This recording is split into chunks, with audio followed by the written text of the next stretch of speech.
Hello प्यारे बच्चों, क्या हाल चाल है आप सभी के डियर स्टूडेंट्स। नवदीप सर की फिजिक्स की क्लास में आप सभी का स्वागत है प्यारे बच्चों।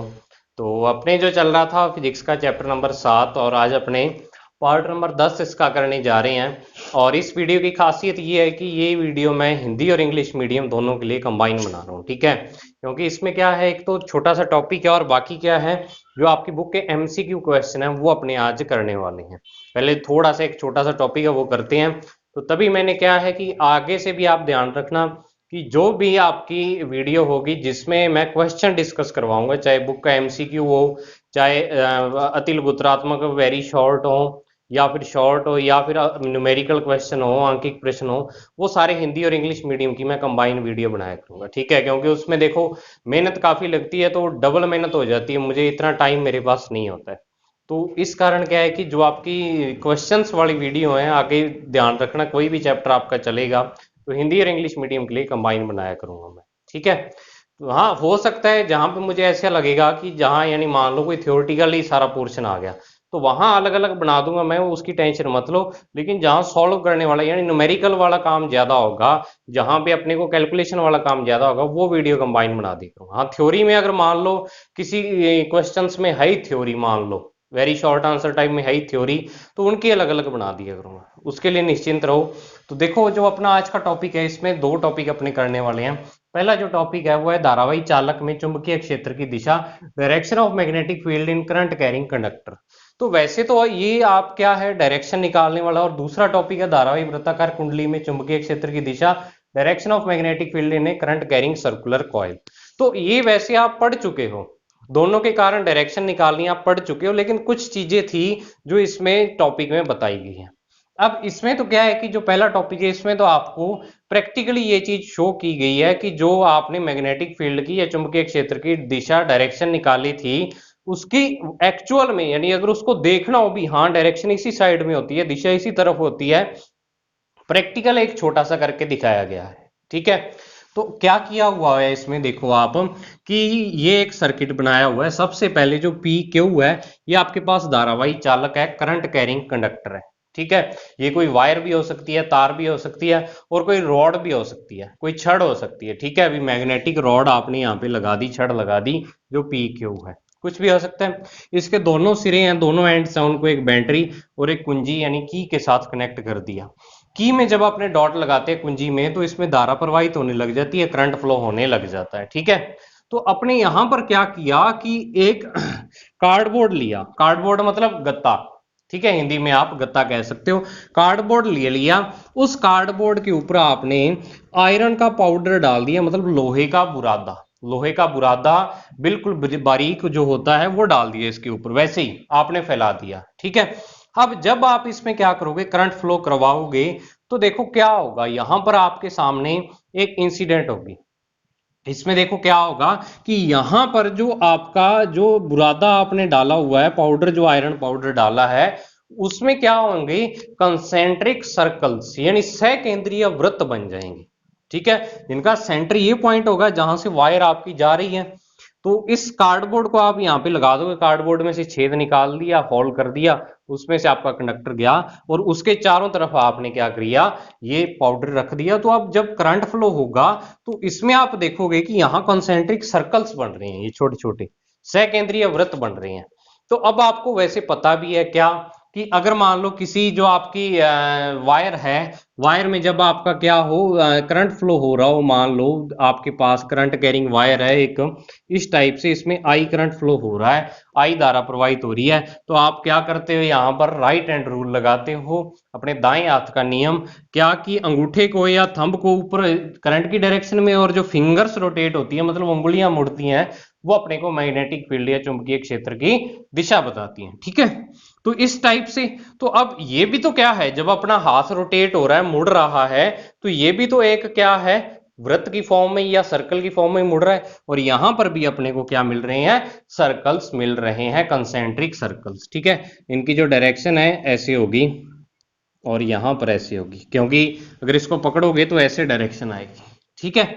तो इस कारण अपने को ये तो पता लग गया भी, कोई भी जो करंट कैरिंग कंडक्टर है या चालक है आपके पास, धारावाही चालक है, उसके चारों ओर चुंबकीय क्षेत्र ऐसे होता है, रोटेटिंग फॉर्म में, ठीक है। ये आपने देख भी लिया यहाँ पर, क्योंकि देखो मैग्नेटिक फील्ड चुंबकीय क्षेत्र जो होता है वो या तो चुंबक पर बल लगाएगा या चुंबक जैसे पदार्थों पर, यानी मैग्नेट लाइक जो मटेरियल्स होते हैं जैसे कि आयरन हो गया, निकल हो गया, इन पर क्या लगाता है, बल लगाता है। तो इस कारण यहाँ पर बल लगता है, इस पर फोर्स लगता है, तो क्या होता है यहाँ पर सर्कल बन जाते हैं, ऑटोमेटिक बन जाते हैं, ठीक है।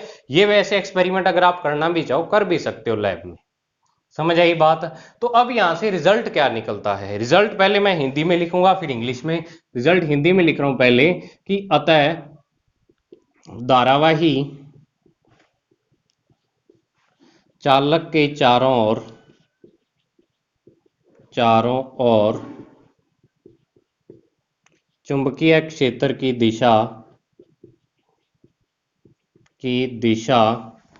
संकेंद्रीय वृत्तों के रूप में होती है, संकेंद्रीय वृत्तों के रूप में होती है, ठीक है। So the direction of magnetic field, so the direction of magnetic field around a current carrying conductor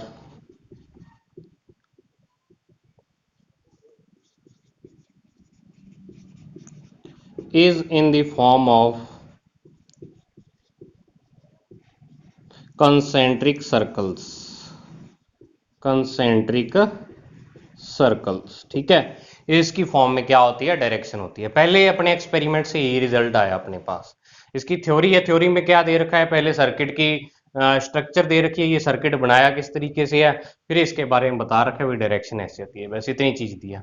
अब नेक्स्ट यहाँ पर जो आपको पता है कि वृत्ताकार धारावाही कुंडली में जो चुंबकीय क्षेत्र की दिशा या direction of magnetic field in current carrying coil है, तो ये अपने किस तरीके से निकालते हैं, ये आप निकालते हो कि अपनी फिंगर्स जो आपकी उंगलियां हैं दाएं हाथ की, उसको क्या करते हो आप करंट की डायरेक्शन में रोटेट करते हो। तो जो आपका थंब होता है वो थंब क्या करता है, अपने को मैग्नेटिक फील्ड की डायरेक्शन को बताता है, चुंबकीय क्षेत्र की दिशा को बताता है। समझ आई इतनी बात आपको। तो अब देखो क्या है कि यहां पर जो मेन चीज है अपने को, आपको पता है मैंने यहाँ पे दो डायरेक्शन या दो दिशाएं आपको बताई थी, एक तल के लंबवत अंदर की ओर और एक तल के लंबवत बाहर की ओर, कि परपेंडिकुलर इनसाइड द प्लेन और आउटवर्ड टू द प्लेन, ठीक है। Perpendicular to inside the plane और आउटसाइड, ये आउटसाइड है यानी ऐसे आ रहा और ये इनसाइड के लिए है। तो अब देखो अगर अपने पास दो कॉइल्स है, मान लो दो क्या है, सर्कुलर कॉइल्स है। एक कॉइल में तो जो करंट है वो इस टाइप से फ्लो हो रहा है, ठीक है, और एक में जो करंट है वो आपका इस टाइप से जा रहा है। ये कौन सी डायरेक्शन है, क्लॉकवाइज या एंटी क्लॉकवाइज, तो आप कहोगे एंटी क्लॉकवाइज है सर, ठीक है, और ये क्लॉकवाइज डायरेक्शन है।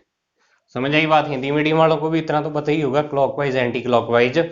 तो अब देखो जब आपकी डायरेक्शन क्या है या दिशा क्या है, इसमें धारा आई, दोनों में आई करंट फ्लो हो रहा है, तो इसमें जब एंटी क्लॉकवाइज है तो अब आप क्या करोगे, जो इसकी दिशा निकालना चाहोगे, दिशा या डायरेक्शन निकालो, तो उंगलियों को ऐसे रोटेट करोगे जिस डायरेक्शन में क्या है करंट फ्लो हो रहा है, अपनी फिंगर्स को रोटेट करोगे, तो अंगूठा क्या है आपका आउटसाइड द आ रहा है, तो आउटसाइड के लिए जो डायरेक्शन होती है वो ये वाला, आप ये वाला लगा देते, ठीक है, आउटसाइड टू द प्लेन। अब यहां पर क्या है, यहां पर आपको फिंगर्स ऐसे रोटेट करनी पड़ेंगी, तो इनवर्ड है, तो यहां पर आप क्या करोगे, ऐसे लगा दोगे, ठीक है। अब एक्चुअल में क्या होता है कि यहां पर जो आपकी डायरेक्शन है मैग्नेटिक फील्ड की वो ऐसे आ रही है और यहां पर इनवर्ड जा रही है। अब एक्चुअल में देखो एक चीज यहां पे जो अपने 8वें चैप्टर में पढ़ेंगे कि अगर आपके पास एक मैग्नेट है तो मैग्नेट के दो पोल होते हैं, ठीक है, और मैग्नेट के अराउंड जब अपनी मैग्नेटिक फील्ड अपने शो करते हैं तो वो क्या है, मैग्नेटिक फील्ड लाइन की फॉर्म में शो करते हैं। मतलब किसी चुंबक के चारों ओर चुंबकीय क्षेत्र दिखाने के लिए अपने विशेष प्रकार की रेखाएं यूज करते हैं, जिसको चुंबकीय क्षेत्र रेखाएं या चुंबकीय बल रेखाएं कहते हैं। जैसे विद्युत क्षेत्र रेखा या विद्युत बल रेखा थी, इलेक्ट्रिक फील्ड लाइंस थी जैसे आपके पास, बिल्कुल उसी तरीके की मैग्नेटिक फील्ड लाइन यानी चुंबकीय क्षेत्र रेखाएं या बल रेखाएं होती हैं। अब उनकी खासियत ये होती है कि वो एन पोल से स्टार्ट होके एस में एंटर होती हैं, उत्तरी ध्रुव से दक्षिणी ध्रुव की तरफ उनकी क्या होती है, दिशा होती है। यानी एन पोल से जो क्या होगी, मैग्नेटिक फील्ड लाइन निकलेंगी वो बाहर निकलेंगी, और यहाँ एस पोल में जो मैग्नेटिक फील्ड लाइन आएंगी या चुंबकीय क्षेत्र रेखाएं आएंगी वो प्रवेश करेंगी। ठीक है, यहां से क्या होगी, बाहर निकलेंगी, आउटवर्ड आएंगी, और यहाँ इनवर्ड यानी अंदर जाएंगी एस पोल के। तो अब अगर अपने यहाँ कंपैरिजन करें, वैसे जो चुंबकीय क्षेत्र रेखाएं या इलेक्ट्रिक फील्ड लाइन है वो अपने को डायरेक्शन ऑफ मैग्नेटिक फील्ड बताती हैं। तो यहां पर भी डायरेक्शन आउटवर्ड आ रही है, तो यहां ये जो कॉइल है ना, ये जो मैग्नेट के एन पोल की तरह बिहेव करती है। अगर कॉइल में आपका एंटी क्लॉकवाइज करंट फ्लो हो रहा है, तो उस कॉइल को अगर आप फ्रंट साइड से देख रहे हो तो आपको जो direction of magnetic field line है, चुंबकीय बल रेखाओं की जो दिशा या चुंबकीय क्षेत्र की जो दिशा है वो आपकी तरफ आती हुई दिखेगी। और अगर आप मैग्नेट के भी यहां से इसको मैग्नेट को देखोगे ना ऐसे, ठीक है ना, मैग्नेट को यहां से देख रहे हो सामने से, तो आपको यहां से भी क्या है, जो मैग्नेटिक फील्ड लाइन है, ये चुंबकीय क्षेत्र रेखाएं हैं, वो अपनी तरफ आती हुई लगेंगी। तो इस कारण क्या है, ये दोनों में सिमिलैरिटी होने के कारण जो यहां पर मैग्नेटिक फील्ड की डायरेक्शन है, यानी कि आप ये कह सकते हो कि ये वाली जो कॉइल है, ये कॉइल जो मैग्नेट के एन पोल की तरह बिहेव करती है, क्योंकि इसमें करंट ऐसे जा रहा है। ठीक है, यानी कि चुंबक के उत्तरी ध्रुव की तरह ये वाली जो कॉइल है व्यवहार करती है, या जो कुंडली है ये वाली व्यवहार करती है। अब इसमें क्या होगा कि अगर आप इस साइड से देख रहे हो, ये आपकी आंख है, ठीक है, ऐसे देख रहे हो, तो अब आपको साउथ पोल यानी दक्षिणी ध्रुव है जो चुंबक का, वो ऐसे लगेगा कि उसके अंदर जा रही है मैग्नेटिक फील्ड लाइन है, इनवर्ड जा रही हैं उसके। ठीक है, मतलब उसमें एंटर हो रही हैं। और आपको अगर यहां पे इस कॉइल को भी देखोगे ना सामने से, तो आपको मैग्नेटिक फील्ड अंदर की ओर दिखेगा। ठीक है, इनवर्ड दिखेगा। तो इस कारण इन दोनों की सिमिलरिटी होने के कारण ये जो आपकी कॉइल है इस टाइप से, ये आपकी एस पोल की तरह बिहेव करती है। और आप देख भी लो, देखो एस के अगर मैं आगे और पीछे ये वाले एरो लगाता हूं, तो इन एरो की दिशा इस एरो के समान ही है, तीर की दिशा, और यहां पे भी तीर की दिशा इस प्रकार है। तो इस तरीके से आपको याद रखना है कि अगर तो कुंडली में या कॉइल में क्या है, एंटी क्लॉकवाइज डायरेक्शन में करंट फ्लो हो रहा है, एंटी क्लॉकवाइज दिशा में धारा प्रवाहित हो रही है, तो ये जो कॉइल है ये सामने से देखने पर किसकी तरह व्यवहार करेगी, एन पोल की तरह। ठीक है, उत्तरी ध्रुव की तरह चुंबक के, और ये दक्षिणी ध्रुव की तरह यानी साउथ पोल की तरह बिहेव करेगी। देख लो इसको, अगर आपको समझ आता है। मैंने सामने से देखने को कहा है, क्योंकि अगर आप पीछे से देखोगे ना इस कॉइल को, अगर मान लो आप पीछे खड़े हो इसके, तो तब आपकी डायरेक्शन चेंज हो जाएगी। ठीक है ना, कुंडली में देखने से ही सब कुछ चेंज हो जाता है। अगर तो कुंडली के पीछे खड़े हो, कॉइल के पीछे हो आप, तब आपको और दिखेगी, सामने से देखोगे और दिखेगी। ठीक है, तो जैसे दायां बायां चेंज हो जाता है, मान लो आप मेरे सामने खड़े हो, लेफ्ट राइट चेंज हो जाता है। ठीक है, उस हिसाब से अब जैसे मान लो आपके, अगर आप मेरे सामने बैठे हो, तो जो मेरा राइट साइड है वो आपकी लेफ्ट साइड होगी। ठीक है ना, तो वही चीज है यहाँ पे, इस कारण कि अगर अपने यहाँ बोर्ड पर ही इसको डायरेक्टली देख रहे हैं, तब ये डायरेक्शन मैंने बताई है। समझ आई बात इतनी? तो इसको आप क्या है, आपको नोट्स में ये टॉपिक मिल जाएगा। अब अपने क्या करते हैं, न्यूमेरिकल करते हैं। तो अब देखो बच्चों, आपके सामने पहला क्वेश्चन एमसीक्यू क्वेश्चन करवा रहा हूं मैं। सबसे पहले एमसीक्यू, ठीक है, हिंदी में बहुचयनात्मक प्रश्न। तो पहला क्वेश्चन आपके सामने आ जाएगा। तो उससे पहले एक चीज आप और देखो कि जो जहां तक मैंने आपको आज टॉपिक करवा दिया, उसके आगे ना 7.3 7.3 से लेके और कुछ एग्जाम्पल दिए हुए हैं 5-6, वो सारे एग्जाम्पल आपको ट्राई करने हैं। ठीक है ना, कुछ एग्जाम्पल हैं उसमें थोड़े हार्ड भी हैं, तो उसमें ट्राई करके और इस वीडियो के कमेंट सेक्शन में मुझे बताना है कि आपको कौन कौन सा एग्जाम्पल समझ में नहीं आया है। मैं उसको नोट कर लूंगा, जब भी मेरा टाइम लगेगा मैं आपको समझा दूंगा वो वाले एग्जाम्पल। तो जिस बच्चे ने अगर बेनिफिट लेना है आपको, तो वो जरूर ट्राई करो। तो देखो पहला क्वेश्चन इसमें क्या है, आपके सामने हिंदी और इंग्लिश दोनों में आ जाएगा।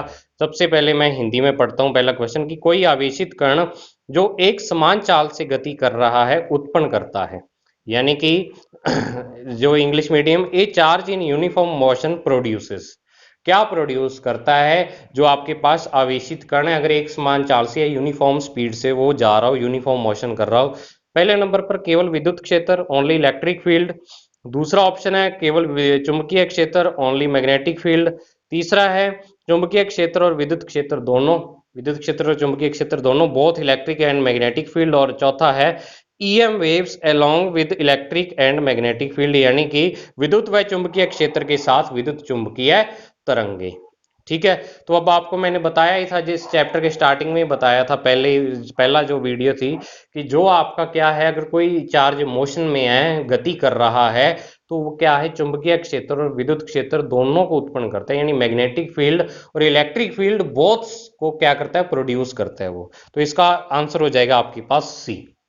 ठीक है, सी हो जाएगा। अब नेक्स्ट देखो, नेक्स्ट आपके पास जो दूसरा क्वेश्चन आ जाएगा, अभी दूसरा क्वेश्चन आ गया होगा, इसमें हिंदी मीडियम वाले पहले पढ़ो, कि एक लंबे व सीधे धारावाही चालक तार से स्मॉल आर दूरी पर उत्पन्न चुंबकीय क्षेत्र बी है। यदि तार में प्रवाहित धारा का मान नियत रखे तो आर बटा 2 दूरी पर उत्पन्न चुंबकीय क्षेत्र का मान क्या होगा। अब आपके सामने ऑप्शन है 2b, b/2, b/4। अब इंग्लिश मीडियम वाले देखो कि the magnetic field due to a straight current at a distance small r is B, यानी मैग्नेटिक फील्ड आपको बी दिए, if distance becomes r/2 keeping I constant the magnetic field will be. तो अब देखो इसको कैसे सॉल्व करेंगे। आपके पास है क्वेश्चन नंबर 2 MCQ का, आपको दिया हुआ है, गिवन है, आपको जो चीजें गिवन है वो मैं रेड कलर के पेन में लिख देता हूं, कि एक आपके पास ऐसे करंट कैरिंग कंडक्टर है, एक धारावाही चालक है स्ट्रेट, ठीक है। अब इसके कारण क्या है कि इससे आर डिस्टेंस पर, मान लो यहाँ आर डिस्टेंस है या यहाँ पर पी पॉइंट है, तो यहाँ पर जो आर डिस्टेंस पर, आर दूरी पर जो चुंबकीय क्षेत्र है वो बी है।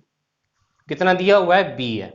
तो वैसे आपको पता होना चाहिए कि जो आपके पास चुंबकीय क्षेत्र होता है, मैग्नेटिक फील्ड होता है, एक क्या है, सीधे धारावाही चालक तार के कारण, या आपके पास long straight current carrying conductor के कारण यहां पर मैग्नेटिक फील्ड की वैल्यू आपने निकाली थी, पहला पहला टॉपिक। बी की जो वैल्यू होती है, बी आपके पास होता है म्यू नॉट आई और अपॉन में 4πd, 4πd। डी यहां पर क्या होता है, जो पॉइंट की डिस्टेंस होती है या दूरी होती है, तो यहां डी की जगह हेयर, यहां हेयर जो आपका डी है वो आर के इक्वल है, तो या मतलब बी की जो वैल्यू आ गई वो म्यू नॉट आई और अपॉन में 4πr आ गई। ठीक है, ये आ गई। अब आपको देखो, अपने इनफाइनाइट लेंथ का मान रहे हैं, इसको अनंत लंबाई का मान रहे हैं, तभी अपनी यहां पर क्या कर रहे हैं, सॉरी यहां पर अनंत लंबाई का मानेंगे तो शायद 2π आएगा, यहां पर तो मैं देख लेता हूं एक बार, 2π आएगा, सॉरी। ठीक है, इनफाइनाइट लेंथ का मान रहे हैं इसको। जब अपने को लेंथ नहीं दी तो इनफाइनाइट लेंथ का ही मानना पड़ेगा, चाहे आपको लॉन्ग स्ट्रेट दिया है 2πr आ जाएगा। अब आपको कह दिया उसने कि जो अब दूरी है, डिस्टेंस है ये वाली, अब ये r ना रह के इसको r/2 डिस्टेंस पर निकालना है, मतलब आपका p पॉइंट अगर यहां पर हो तो तब क्या है, मैग्नेटिक फील्ड क्या होगा। तो अगर देखो, नाउ अगेन, ये इक्वेशन फर्स्ट है, putting sorry d is equal to r/2 in equation first, यानी समीकरण एक में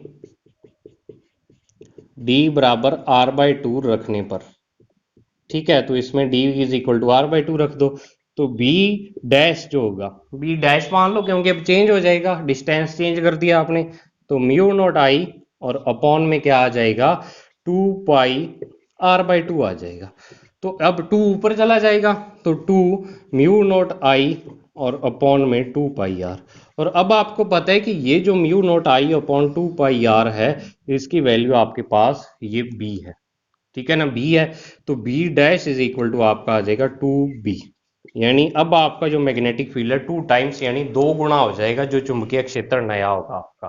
तो जो ऑप्शन नंबर है इसमें क्वेश्चन में, जो ऑप्शन नंबर आपके पास शायद है ये ए, ठीक है ना, ए आ जाएगा आपके पास। तो देख लो इसको, बिल्कुल सिंपल सा क्वेश्चन था, कोई ज्यादा हार्ड नहीं था क्वेश्चन ये वाला। अब इसके बाद देखो अपने करते हैं क्वेश्चन नंबर 3, ठीक है, क्वेश्चन नंबर 3 काफी अच्छा क्वेश्चन है। तो देखो क्वेश्चन नंबर 3 आपके पास आ चुका है, पहले मैं पढ़ता हूं क्वेश्चन, कि एक वृत्ताकार धारावाही कुंडली के केंद्र पर उत्पन्न चुंबकीय क्षेत्र का मान b0 है या b0 है। इस कुंडली के अक्षीय बिंदु पर इसकी त्रिज्या के बराबर दूरी पर चुंबकीय क्षेत्र b है, तो b/b0 का मान होगा। अब इंग्लिश मीडियम वाले सुन लो क्या है कि the magnetic field at the centre of A current circular current carrying coil is B0। ठीक है, कि सेंटर पर किसी करंट कैरिंग कॉइल है जो, उस पर B0 है मैग्नेटिक फील्ड की value. The magnetic field on the axis at a distance equal to the radius of same coil is B। यानी जो अगर उसके एक्सिस पर अपने कितनी डिस्टेंस पर चलें, उसकी रेडियस के इक्वल डिस्टेंस पर चलें, तो जो मैग्नेटिक फील्ड है वो है B। ठीक है, the ratio of B upon B0 will be, तो B बटा B0 यानी B अपॉन B0 का रेशो क्या होगा। तो क्वेश्चन आपने पढ़ लिया है।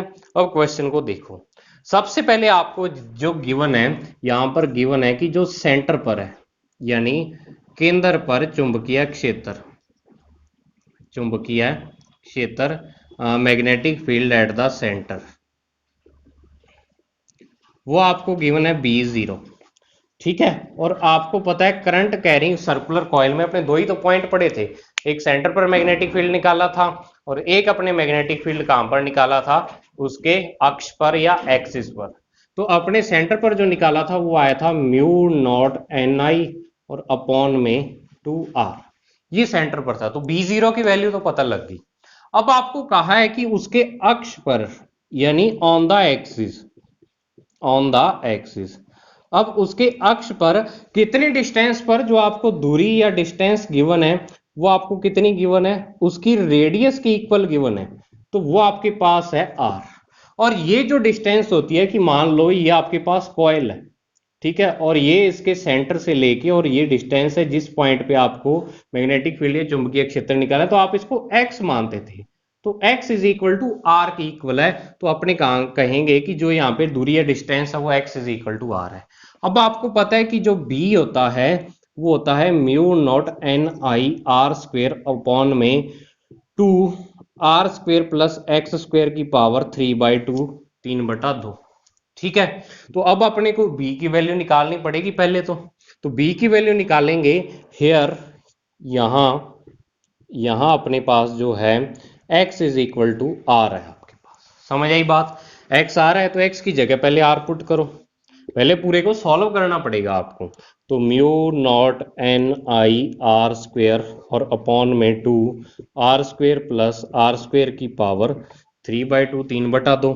तो b बराबर mu naught NI R square बटा में 2 और यहां पर आ जाएगा 2R स्क्वेयर की पावर 3/2। ठीक है, अब 3/2 पावर को 3/2 पावर को सॉल्व करना मैंने आपको बता रखा है। तो देखो 2 की पावर 3/2 को जब आप सॉल्व करोगे तो आपको मैंने कहा था कि 5 की पावर 3/2, 5 की पावर 3/2, 5√5 होता है। तो मैं यहाँ पे डायरेक्ट लिख रहा हूं mu naught NI R square. अब 2 की पावर 3/2, 2 की पावर 3/2, 2√2 और R स्क्वेयर की पावर 3/2, R स्क्वेयर की पावर 3/2, तो 2 से 2 कैंसिल, तो ये बन गया R क्यूब। समझ आई बात। अब देखो यहां पर R स्क्वेयर से ये R क्यूब कैंसिल हो जाएगा और ये हो जाएगा B की जो वैल्यू आ जाएगी आपके पास, B is equal to mu naught NI और अपॉन में 4√2 और साथ में आ जाएगा R। ठीक है, ये आ जाएगा। अब B और B नोट की वैल्यू आ गई। अब अपने से पूछा क्या है उसने, B अपॉन B नोट पूछा हुआ है। क्या पूछा है, B अपॉन B नोट ही पूछा है ना।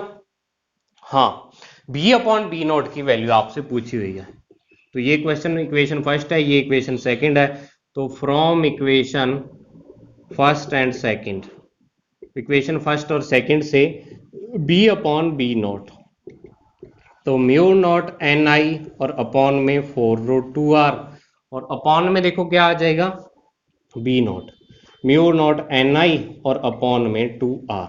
तो NI से ये NI कैंसिल हो गया, अब इसको कैंसिल कर रहा हूं, R से R कैंसिल है, ये 2 ऊपर जाएगा और 4√2 नीचे आएगा, तो 2 ऊपर और 4√2 नीचे आ गया।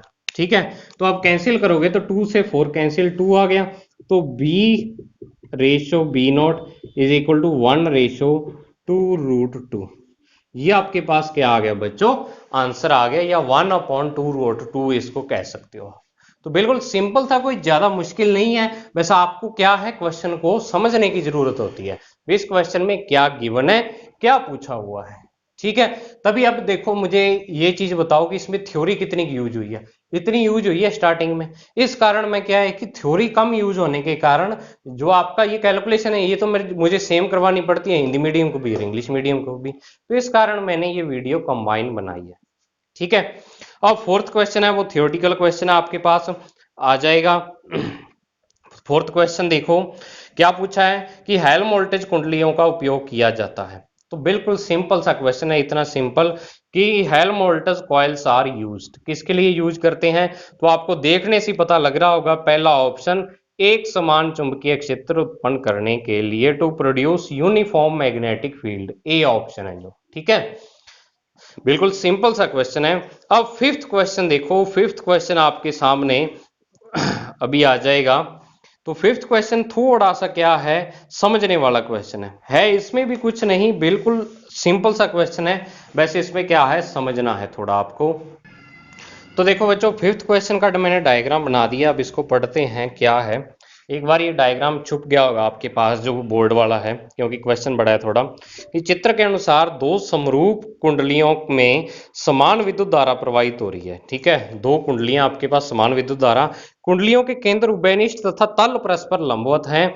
यदि एक कुंडली के कारण इसके केंद्र पर चुंबकीय क्षेत्र का मान b है, तो उभयनिष्ठ केंद्र पर परिणामी चुंबकीय क्षेत्र का मान आपको निकालना है। तो देखो अब इंग्लिश मीडियम वाले क्या है जो आपके पास पांचवा क्वेश्चन है, two circular current coils are concentric, concentric है, and their planes are mutually perpendicular, और जो उनके प्लेन्स हैं वो क्या हैं, एक दूसरे के परपेंडिकुलर हैं।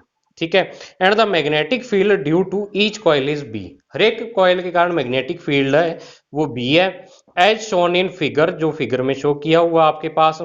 तो अब आपको क्या करना है, the net magnetic field at their common centre will be, यानी कि जो उनका कॉमन सेंटर है उस पर आपको क्या करना है, मैग्नेटिक फील्ड निकालना है, और रिजल्टेंट मैग्नेटिक फील्ड। अब इसको समझो देखो क्या है। ठीक है, ये आपके पास डायग्राम है, इसमें दो कॉइल्स रख दिया आपने।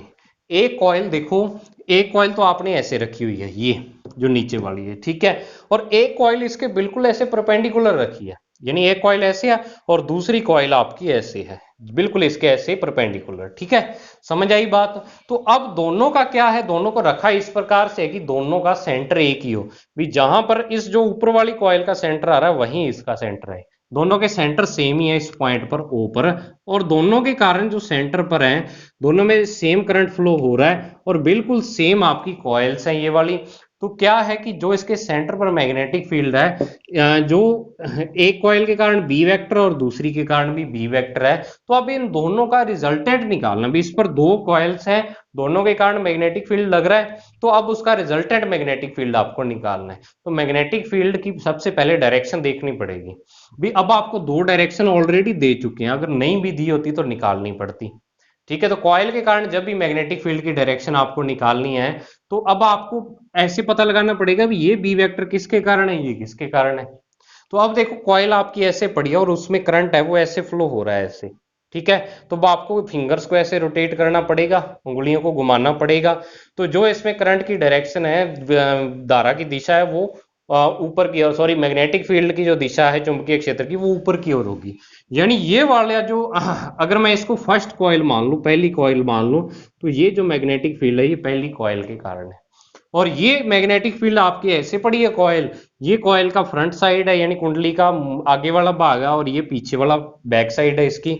तो अब इसमें जो फ्रंट साइड में करंट है वो आपका ऐसे आ रहा है। ठीक है, तो अब आपका क्या है, करंट ऐसे आ रहा है, तो ऐसे आपको फिंगर को रोटेट यानी उंगली को घुमाना पड़ेगा, तो इस डायरेक्शन में, यानी ये वाला सेकंड कॉइल के कारण है, ये सेकंड कॉइल है, अगर मैं इसको सेकंड कहूं तो ये जो मैग्नेटिक फील्ड है सेकंड कॉइल के कारण है, चुंबकीय क्षेत्र दूसरी कुंडली के कारण है। अब दोनों चुंबकीय क्षेत्र हैं, जो दोनों मैग्नेटिक फील्ड है वो एक दूसरे के परपेंडिकुलर आ रहे हैं। देखो एक बी वेक्टर इधर है, एक बी वेक्टर इधर है, और बीच में 90 डिग्री का या 90 डिग्री का एंगल है। तो अब आपको रिजल्टेंट निकालना है। तो ये दो वेक्टर्स आपके पास, दो सदिश हैं, दोनों के बीच 90 डिग्री का कोण है। तो आप क्या करोगे, कैसे निकालोगे रिजल्टेंट, वही under root p square plus q square plus 2pq cos theta. ठीक है, वो फॉर्मूला लगाओ। तो अपने देखते हैं, अगर हम थ्योरी में लिखना चाहें कि दोनों कुंडलियों के कारण, दोनों कुंडलियों के कारण चुंबकीय क्षेत्र की दिशा एक दूसरे के लंबवत है, एक दूसरे के लंबवत है। Magnetic field, the direction of magnetic field due to both the coils is perpendicular to each other, perpendicular to each other, अतः so theta is equal to 90 degree. ठीक है, परिणामी चुंबकीय क्षेत्र, परिणामी चुंबकीय क्षेत्र, resultant magnetic field, magnetic field, तो बी आपका जो आ जाएगा अंडरवुड, यहां पर अपने क्या है b1 square plus b2 square plus 2b1 b2 cos theta. ये b1 भी आपके पास b है और b2 भी आपके पास b है। तो अब अपने क्या करते हैं, यहां पर रख दो आप लिख भी सकते हो हेयर, यहां जो आपके पास b1 is equal to b2 है वो b के इक्वल है। ठीक है, तो रिजल्टेंट b रिजल्टेंट है, बी आर लिख देता हूँ रिजल्टेंट, तो वो आपका B square plus B r है ये, तो 2b कोस 90। ठीक है, अब कोस 90 का मान, कोस 90 का मान 0 होता है, तो बी आर जो आपके पास बनेगा वो बनेगा B square plus B square, क्योंकि ये सारे क्या हो जाएगा 0 हो जाएगा। तो ये क्या बनेगा अंडरवुड 2b स्क्वेयर, या अंडरवुड तो अंदर पड़ा रहेगा b√2, या इसको और या अपने √2b, एक ही बात है। ठीक है, ये आपके पास इतने टेस्ला क्या आ जाएगा, टेस्ला मैग्नेटिक फील्ड आ जाएगा। समझ आई बात? तो कुछ भी नहीं है, ऐसे आपको 60 डिग्री के एंगल पर आ जाएं, 45 डिग्री के एंगल पर आ जाएं, 60 डिग्री पर, 45 पर, 30 पर, जैसे मर्जी रखी हो। अब एक कॉइल को थोड़ा टेढ़ा कर दे अपने, ऐसे कर दें, तब भी आप क्या है ये वाला फॉर्मूला लगा के मैग्नेटिक फील्ड या चुंबकीय क्षेत्र निकाल सकते हो।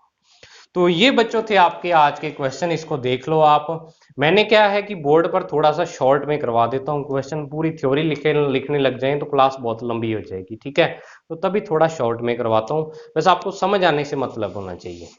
बाकी जो आपको क्या है इसके सारी जो थ्योरी है वो नोट्स में मिल जाएगी, वो आप निश्चिंत रहो।